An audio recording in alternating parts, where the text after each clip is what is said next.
კვარიეთში საოჯახო ტიპის სასტუმროების მეპატრონეებმა დღეს საპროტესტო აქცია გამართეს. ისინი ბათუმის გამწვენებისა და ლანდშაფტური დაგეგმარების სამსახურის მიერ გამოცხადებული ელექტრონული აუქციონის დაუყოვნებლივ გაუქმებას მოითხოვენ. აქციის მონაწილე თითქმით პლაჟის სარგებლობისთვის ყოველწლიურად ფიქსირებულ გადასახადს იხდიდნენ. ელექტრონული აუქციონის მიხედვით კი ფართობის შესაბამისად გადაიხდიან, რაც გაცილებით მეტია. გაგვიუქმნეს ინტერნეტ აუქციონი, რომელსაც საშინელი ფასებია. ჩვენ არანაირი ყურადღება არ გვაქვს გამწვანების სამსახურიდან, არანაირი კეთილმოწყობა არ არის პლაჟის, და ამაში ალბათ ყველა დაგვეთანხმებით და ხედავთ და გაგვიუქმნეს ინტერნეტ აუქციონი და იყოს ჩვენთვის უფასო ესა. ჩვენი შეზლონგი გვაქვს თუ ქოლგამო გვაქვს, შედის იმ ოთახის გადასახადში, ვიხდით გადასახადებს, იყოს მინიმალური ფიქსირებული გადასახადები. ელექტრონული აუქციონი გამოაცხადა, ფიქრობ რომ გამწვანების სამსახურმა, რომელიც ძალიან დიდი თანხები არის მიქცეული და ხალხი ვერ წვდება მაგას და აზრია მაგის იმას. რა თანხებზეა საუბარი? 3000 და დაწყებული 10000 ლარია თუ 12000 ლარია, რაღაც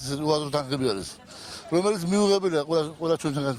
კვარიეთში მცხოვრებლები და ტურისტები კიდევ ერთ შეზღუდვაზე საუბრობენ. მათი განმარტებით გამწვენების სამსახურის თანამშრომლები აუქციონის გარეშე პლაჟზე შეზლონგების განთავსების საშუალებასაც არ აძლევენ. აუქციონში მონაწილეობის შემდეგ კი ადგილობრივების აზრით სანაპირო ზოლში ნებისმიერი სახის მომსახურება გაძვირდება. დამსვენებელთა თქმით, მომსახურების ასეთ შემთხვევაში იძულებული იქნებიან ბათუმში დასვენებაზე უარი თქვან.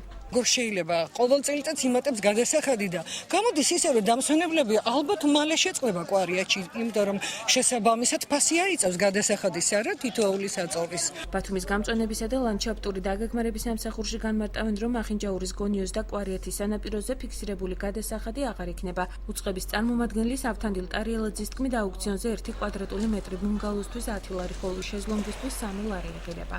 განმეორებით აუქციონში მონაწილეობის მიღების შემთხვევაში ფასები არ შეიცვლება არანაირად, იმიტომ რომ ეს არის აუდიტის მიერ დადგენილი ფასები. გადაცემა აუდიტს გადავეცით ეს ტერიტორიები, ანუ შესაფასებლად ჩვეულებრივ შეგვიფასეს მათ ეს ადგილები. 1 კვადრატული მეტრი არის შეზლონგების განსათავსებლად არის 3 ლარი, ბუნგალოს განსათავსებლად 10 ლარი და ასე შემდეგ სხვადასხვა ნაყინებებზე და ასე შემდეგ გრძელდება ფასები. გონია კვარიეთის ტერიტორიაზე ელექტრონული აუქციონის წესით უკვე 11 გამარჯვებული გამოვლინდა. საოჯახო ტიპის სასტუმროების მეპატრონეები კი ფართომასშტაბიანი აქციების გამართვას აპირებენ.